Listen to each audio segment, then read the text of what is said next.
عايزه ارجع بقى للاغاني الممتده لحد دلوقتي معانا، زي ما بنقول اول البومين لجنات، حب امتلاك واللي بيني وبينك.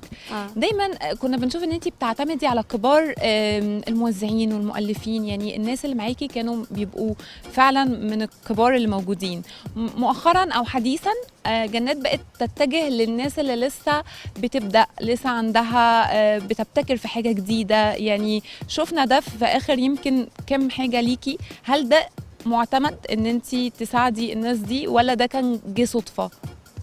مواهب جديدة بتعتمدي عليها؟ بص، انا من زمان ما يعني الاسم مش بيأثر عليا في اختيار الاغاني. دايما الاغنيه الحلوه هي اللي بتجذبني مش الاسم.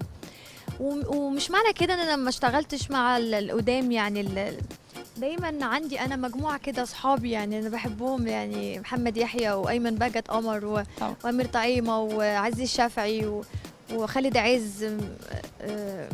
ناس يعني من اللي اشتغلت معاهم اكتر نجاحاتي عملتها معاهم. لا، لغايه دلوقتي بنقعد وبنشتغل وشغالين على كذا حاجه يعني مع بعض.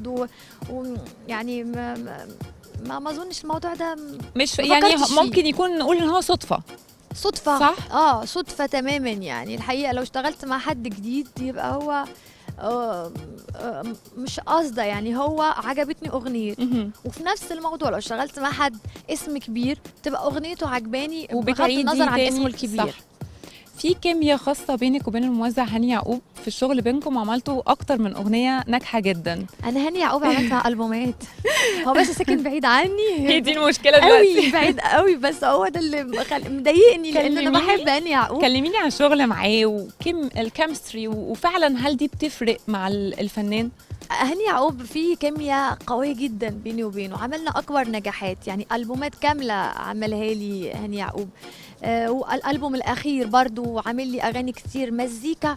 يعني سبحان الله، يعني إنسان فنان بشكل دايما بياخدني في عالم تاني. حتة تانية. يعني بكون أغنية شايفة لها صورة، بيقعد هو مع نفسه كام يوم بيسمعني حاجة تانية بيبهرني. هو مبهر طبعا، ونفسي نشتغل معاه على طول.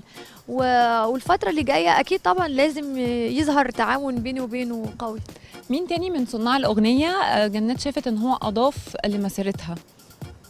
لا، كلهم، كل اشتغلت معاهم انا، كل الناس اللي اشتغلت معاه نجحنا يعني. حتى شريف اسماعيل لما عملنا اسمع كلامي كان لسه جديد، كان لسه جديد وعملنا نجاح كبير جدا طبعا. وكله محمد الصاوي برضو كان لسه صغير لما عملنا حبيبي على النيات، وكان بسم الله ما شاء الله دلوقتي من اكبر الملحنين وكل الناس يعني. ووليد سعد طبعا عملنا اغاني كتير، انا دنيته والطفله البريئه وعشان خاطره يعني. لا، كل الناس اللي اشتغلت معاهم الحقيقه قدموا لي حاجات اضافت لي.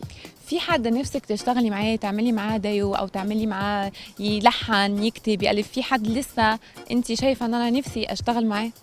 الحقيقه طول عمري كنت بقول صلاح الشرنوبي.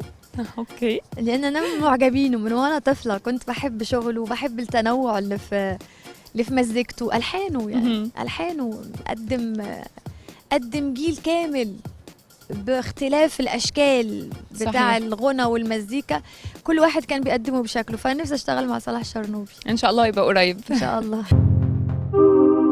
اشترك في باقات واتشت الشهرية بتبدأ من 14 جنيه و99 قرش، وباقات سنوية تبدأ من 150 جنيه.